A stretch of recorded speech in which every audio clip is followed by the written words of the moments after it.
এই বছর নতুন বাবু বাসায় আসায় আমি নিজের জন্মদিনই ভুলে গিয়েছিলাম।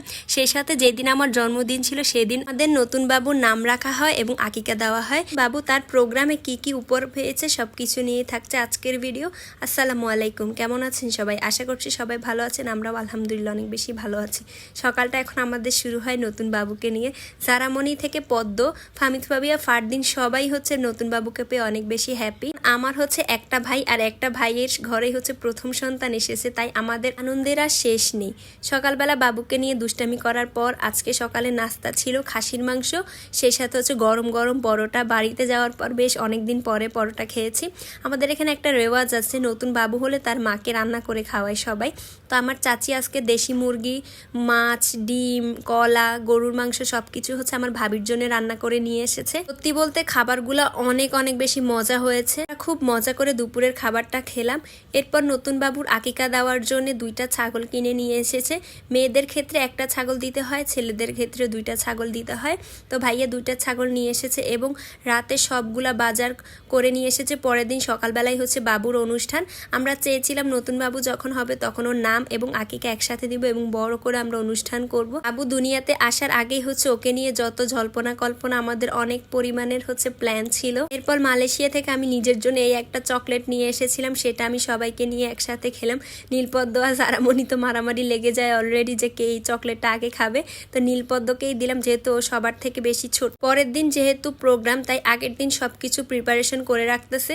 এদিকে রূপচাঁদা মাছ নিয়ে এসেছে, এগুলাকে সুন্দর করে পরিষ্কার করে ধুয়ে ফ্রিজে রেখে দিবে। অন্যদিকে বাবরচিরা খাসি রাতে কেটে ফেলছে এবং হচ্ছে রোস্ট করার জন্য সবগুলা মুরগিকে ম্যারিনেট করে রাতে এটাকে ফ্রাই করে রাখবে। পরের দিন জাস্ট মশলার সাথে রান্না করবে। আগে আগে যদি এরকম কাজগুলো কমপ্লিট করে রাখে তাহলে পরের দিন আর কোনো ঝামেলা হয় নাই, রান্না করতে সহজ হয়ে যায়। যেহেতু অ্যারেঞ্জমেন্ট ছিল 120 জনের, তাই প্রোগ্রামটা মোটামুটি বেশ বড়ই ছিল। এবার আসা যাক আমার বার্থডের কথা। আমি বাড়িতে যাওয়ার পর আমি আমার বার্থডে ভুলেই গিয়েছিলাম যে আমার আজকের বার্থডে। তবে বাচ্চারা সেটা মনে রেখেছে। ফাবিয়া, ফামিদ সবাই মিলে হচ্ছে আমাকে খুব সুন্দর সারপ্রাইজ দিচ্ছিল। আমি জাস্ট হচ্ছে তানভীরের সাথে ফোনে কথা বলতেছিলাম, তখন ওরা হুট করে কিভাবে যে এসে আমাকে সারপ্রাইজ দিল আমি এটা কল্পনাই করতে পারিনি। আসলে আমি কোনোভাবেই টের পাইনি যে ওরা আমার জন্য এত সুন্দর একটা সারপ্রাইজ রেডি করেছে।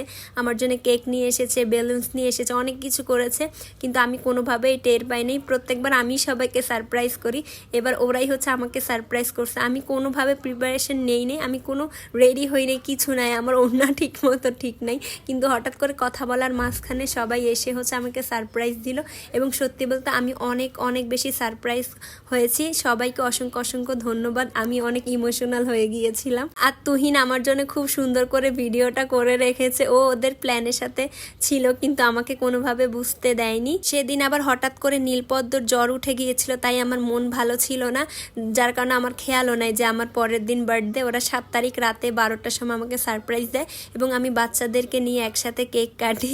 জন্মদিনটা ছিল আমার, কিন্তু কেক কাটার জন্য জারামণি এবং ফারদিন ওরা অনেক বেশি এক্সাইটেড ছিল।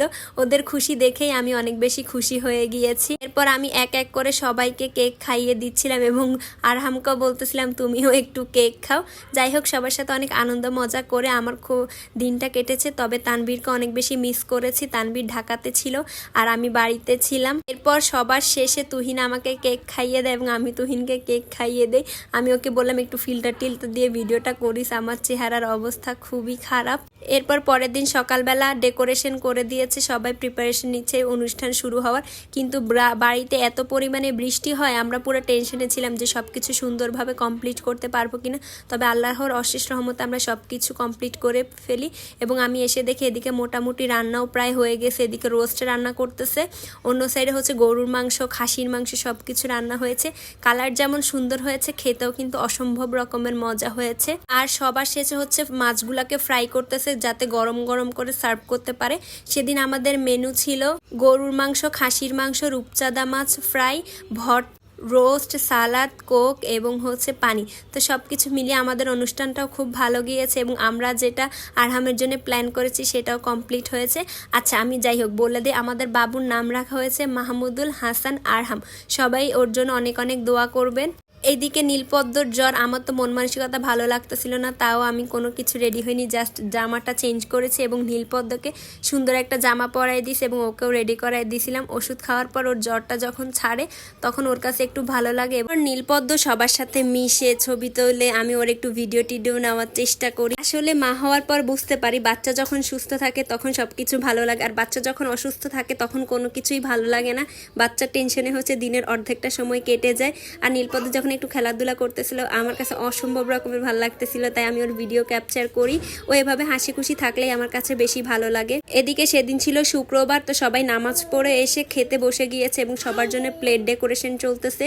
আর গ্রামের আমাদের প্রোগ্রামগুলো ম্যাক্সিমাম সময় এরকমই হয়, এরকম ছিমছাম ভাবে হচ্ছে সুন্দর করে সেগুলোকে ডেকোরেশন করা হয়। আর হামের নানু প্রথমবারের মতো আমাদের বাড়িতে এসেছে, তাই আসার সময় ওরা এই খাবারগুলা নিয়ে এসেছে আমাদের জন্য, মিষ্টি, কলা, পান, জর্দার, এটা আমাদের দেশে কুড়া বলে, অনেকে কি বলে আমি জানি না, এগুলা সব নিয়ে এসেছে। এটা আসলে এক ধরনের রিচুয়াল, এগুলো হচ্ছে বেবি হলে তখন নিয়ে আসতে হয়। তো যেহেতু আরহামের নানুও প্রথমবার আমাদের বাড়িতে এসেছে, তো সবাই মিলে হচ্ছে এগুলা নিয়ে আসছে। এখন খাওয়া দাওয়া শেষ, সব কিছু শেষ, এখন হচ্ছে গিফট দেওয়ার পালা। মানে সবাই ভালোবেসে আরহামকে গিফট দিতেছে। ওর নানু ওকে একটা রিং দিছে এবং ওর নানা ভাই ওকে টাকা দিয়েছে। এরপরে ওর বড় খালামণি ওকে একটা রিং দিয়েছে, ওর মেজো খালামণি রিং দিয়েছে, ওর তারপর সেজো খালামণি টাকা দিছে, আমার বড় আপু টাকা দিছে, মেজো আপু টাকা দিছে। আমি কিন্তু এখনো পর্যন্ত কোনো কিছু দেই নাই, আমার গিফটটা আরহামের জন্য তোলা রইলো। এরপর আমাদের আত্মীয় স্বজন, বাড়ির যত লোকজন আছে সবাই হচ্ছে জামা, টাকা সবাই এগুলা দিয়েছে। আসলে এখন গোল্ডের যেই দাম সেই হিসাবে মানে গোল্ড আনলে ওইভাবে বোঝা যায় না, তাই এখন সবাই হচ্ছে টাকাটাই দিচ্ছে, যাতে হচ্ছে পরবর্তীতে আরহামের পছন্দের কোনো কিছু কিনে দিতে পারে বা হচ্ছে যে কোনো কাজে লাগাইতে পারে। ফারিন দেখতেছে সবাই ওকে গিফট দিতেছে, ফারিন কিছু দেয় নাই, তাই ফারিন ওকে আবার রিং পরাই দিছে এবং সেটা আমি আবার ভিডিও করতেছি। ফারিন হচ্ছে আরহামের কাজিন হয়, মানে খালাতো বোন হয়। নানুর বাড়ির তরফ থেকে গিফট দেওয়ার পর এখনো দাদুর বাড়ির তরফ থেকে মানে আমার আপুরা হচ্ছে আরহামকে গিফট দিচ্ছে, আর ভাবির আঁচল পেতে দিয়েছে এবং সবাই যত উপহার, টাকা পয়সা যা পেয়েছে সব কিছুই হচ্ছে ভাবির আঁচলে দিচ্ছে। যেহেতু আরহামের এই সব টাকার মালিক কিন্তু ভাইয়া না, এই সব টাকার মালিক হচ্ছে ওর মা। যেহেতু ভাবি ওকে কষ্ট করে পৃথিবীতে নিয়ে আসছে, তাই ভাবি হচ্ছে এই সব কিছু প্রাপ্য এবং সব ওর ভাবির অ্যাকাউন্টেই গিয়েছে। সবার সাথে তাল মিলিয়ে ফাবিহা বুড়িয়ন আরহামকে নতুন টাকা দিয়েছে। তো আজকের ভিডিওটা আমি এখানে শেষ করছি। আশা করছি ভিডিওটা আপনাদের সবার কাছে ভালো লেগেছে। সবাই ভালো থাকবেন, সুস্থ থাকবেন। আল্লাহ হাফেজ।